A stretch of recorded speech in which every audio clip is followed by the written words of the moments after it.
is who I am. I'm Mazzy, you know that. This is Joie Calio from Dada. What's Dada? The Dadaist? Dadaism? Yes. I was a member of the LA County Museum back then. So it's kind of a modernist. Explain it to me. I know it, but I can't. It's the German expression. It happened during the German Expressionism period of 1915 to 1925. It's the absurdity of, the times, World War I, people were coming back with our limbs blown off, and, people were just, they needed to go as far out as possible. All the Duchamp and all that stuff was happening. Duchamp, and then later Man Ray, but that's a different thing. Ray, yeah. We can talk. I could sit and talk to you about art all the Totally. time. Conceptual art, performance art. Then you get in the '60s, you get in the Fluxus, you get into the, I always like to talk Fluxus. I think apparently there's a drinking game. Whenever Mazzy says Fluxus, people take a shot. Well, you're helping people out by bringing it up. Exactly. We're here. This is the first of several videos I'm going to do previewing some of the record store day titles that I got preview promo copies of. We're going to all go out on Record Store Day, so there'll be a post Record Store Day video. It is this Saturday, April 12th, and we're going to be in Seattle, and hopefully if you have a Record Store Day near you, you'll enjoy it. But I want to talk about Dada. Joey and I have become friends in the last couple of years. And Joey is the bass player for the band, the Power Trio, with a wonderful power pop harmonic sensibility that just released or is releasing a Record Store Day of their first album on vinyl called Puzzle. There's it with the hype sticker. Let's show a little detail of the hype sticker there. And it says 2 LPs vinyl debut of the 1992 alt-rock classic, alt-rock. That's kind of means everything. It's like indie rock, right? Totally. Yeah, with an entire side of bonus tracks. Strawberry with black swirl pressing, limited to 2,000 copies. I'm going to cover your face here while I show that. 2,000 copies, 1,700 in the States, 300 in Europe. We don't know about any other country. Now, we're going to talk about this album. It says the vinyl debut, but you tell me there was a kind of a nefarious vinyl copy somewhere way back in the 90s? There's two. I don't know what color market it is. Is it black? Is it gray? I don't know. But I have a sneaky suspicion that somebody at IRS said, yeah, go ahead and do it, because he's gotten in trouble for doing that before. We'll discuss him later. So there's a Spain version and a Brazil version. And over the last tour, Dada did in 2024, over the summer, did a whole American tour. And I signed, I don't know, about 8 copies of those. The Brazilian copies are at $550 plus right now on Discogs. The Spanish one's in the low 200s. So, and you think they might have been taken from CDs type of thing? 100%. Now, this is my CD. This is what the original long box. Remember long boxes? Okay, well, this is just to show you. There's a horizontal long box. Now, I just want to bring up, since I like design and art direction, the design of this was by Hugh Brown. I had the pleasure once of having a dinner. If you're watching, Hugh, you might not remember me, but our mutual friend Karen, I think you guys met in Berkeley. We had a dinner at her house up on Greenwich Street, I believe, in San Francisco once. But Hugh Brown was an art director for years, worked at Rhino, did amazing packages. And apparently I hear he's a chainsaw collector. He is a chainsaw collector. And there's a chainsaw right there. But he designed this, and he had all the assets to do the vinyl version, apparently, right? He did. You reached out to him. Yep. So great guy. And it's a gatefold? It's 33 RPM, by the way. 33 RPM, but this is the day of CDs, so records were long. Exactly. But you have 4 bonus tracks on side 4 of this record. And what's really cool about it, I don't really care about color vinyl, whatever. Did you guys, who picked the color? I let the guy at Real Gone, because he was so nice and he was helping out so much. Real Gone put this out, distributed through Universal, and Real Gone, great label. Yeah. But there are, let's see, side A, which Dada is that? That's Mike Gurley, the guitar player. So me and Mike, that guy, we co-sing and do a lot of harmonies. That's kind of what you were hearing. You're hearing a lot of harmonies, because me and him, we're just all about just like, let's just Beach Boy the hell out of this thing. Here's the thing I want to say, because we always like to compare what music sounds like. And Dada, except for the song I'm Going to Disneyland, which is very hook-based, great harmonies and great dynamics. And I saw them 2 nights in a row live last year for the first time, and I was blown away and actually, frankly, surprised how. I'm surprised. Well, no, but how great the dynamics were. Like, there's a lot of great harmonies and vocals of the two of them, but then it goes into some really great interplay between the bass, obviously the drums, and the guitar, and it's really dynamic.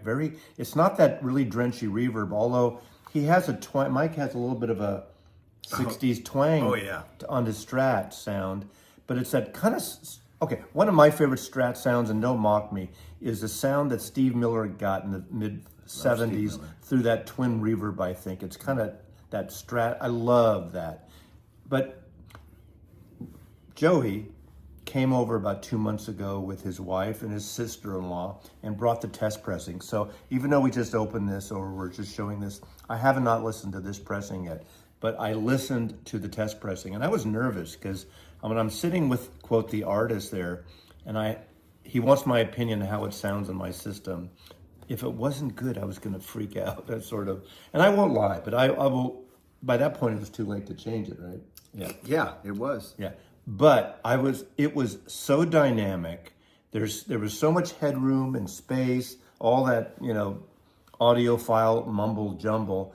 It sounded killer. The harmonies, there's no sibilance. It was a tight-ass sounding record. Really beautiful. Better than I had imagined it. Now, this is a digital recording, but you said it's a digital to tape? What's that? It's tape. No, it's tape digital. It's sort of like how VHS is digital, but it's a tape. So I guess it's the same kind of thing. So I don't know, is that an analog digital hybrid? I don't know, because it's on tape. And I believe there's a magnet involved. I don't know. That's way out of my pay grade. But it's not on Pro Tools. It's not that kind of digital. It's not straight to the box. Anyway, it sounds really good. Again, I haven't heard the final pressing here. Who pressed these? Where were these pressed? Do you know? Yes, Real Gone Music. Who? They are righteous. No, but what? No. Oh, sorry. I usually do the opposite reverse. It's not Real Gone Music. It's Gotta Groove. Gotta Groove. They're great. There's the band, and there's our friend Joey. Does it say any satanic things in the did wax? No. Not on this record. No test. There are other records where we have that. Okay, pretty cool. So it's a double record because of the CD, but with bonus tracks on it. Right. Art direction by Hugh Brown. 2,000 copies worldwide. 1,700 in America. We don't know about Canada or other countries. And produced by Ken Scott. Now, we have a picture right here of Ken Scott sort of taking a nap between takes. He's not taking a nap. His eyes are closed, aren't He's probably listening, dude. It's a playback. Okay, Yeah. listening to that. You got our good friend Joey here, a young Joey at the board. Look how grungy I look. Now, is this like a 16 or 24 track? That's 24. 24 track, Yeah. okay. What studio is this recorded at? It's called Total Access. It's down in Redondo Beach. And is it still around or no? I bet it is. And here's Mike. Here's the guitar player playing the harp.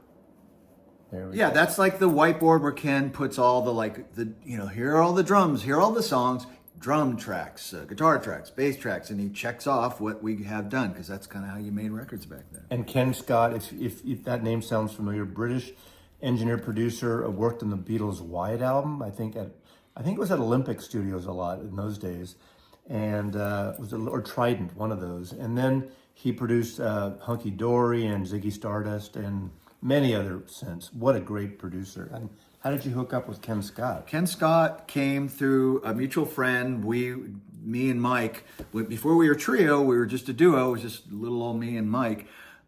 We got a chance to open up for Mary Stanish, who kind of had a hot moment in LA at the time. And one member of the band knew Ken Scott and basically said, I think Ken Scott would like you guys. So he brought Ken Scott down to a coffee shop called Highland Grounds. I guess it was on Highland. I keep thinking it's on. Or is on ground? Was it a ground floor? I keep thinking it's on La Brea. I bet it was on Highland. So he brought him down, and he made this crazy offer. Look, I'll make a 24-track demo for you guys of 3 songs, but if you get signed off those 3 songs, you gotta let me do the whole record, which is like the greatest Of course, deal of all duh. time. Yeah. So we took the deal, we got signed, and And I'm the sure rest is history. IRS approved because you went with IRS then, right? Initially, they signed you. Yes. Yeah. IRS. We were on IRS for 3 records. That was Miles Copeland's label. Yes. Miles Copeland, Jay Boberg. And Miles is a brother of Stuart Copeland of the Police, and he managed the Police. He did. He did. There we go. Okay. He did. Okay.